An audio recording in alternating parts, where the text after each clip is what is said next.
rapidly in the atmosphere and creating global warming. Every summer, I go camping with my mom, and I love breathing the clean air and hiking in the mountains.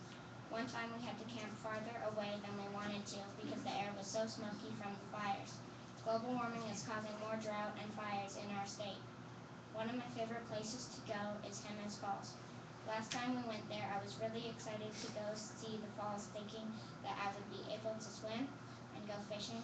And then when we got there, the water was all black, coal looking like sludge from runoff from the fires. I don't want to have a future where all lakes are like that from burning coal. I want pretty lakes with clean water and clean air. Other countries are using sources of energy that are not coal, and we can too.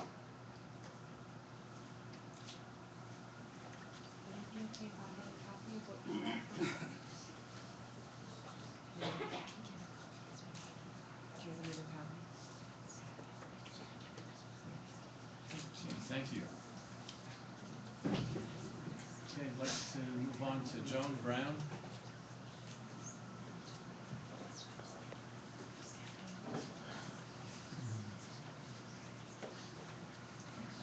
Good morning, hearing officer Ashley, and other people who are here for this PRC PNM hearing.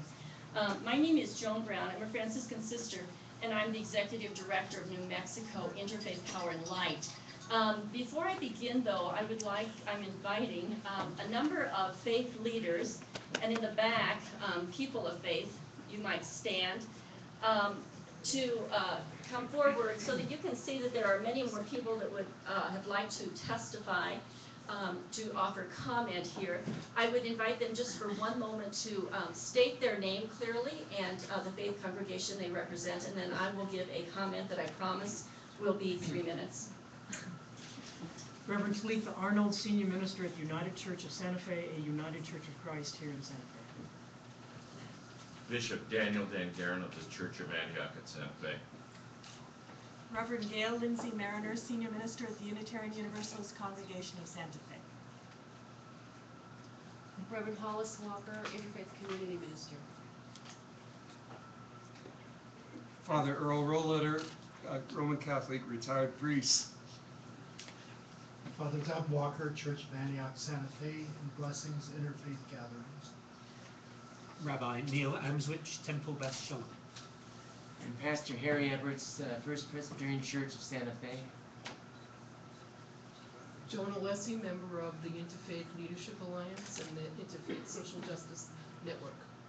Reverend Holly Beaumont, Organizing Director of Interfaith Work for Justice New Mexico and a resident of New Mexico for 30 years. Pam Gilchrist, a member of the Society of the Religious Society of Friends, the Quakers in town, as well as the Interfaith Social Justice Network. Janet McCormick, here from Bladen Wimberley, pastor at CA United Methodist Church here in Santa Fe. Sister Marlene Perez, Sisters of Mercy. Dr. Larry Rasmussen, United Church of Santa Fe, retired seminary professor.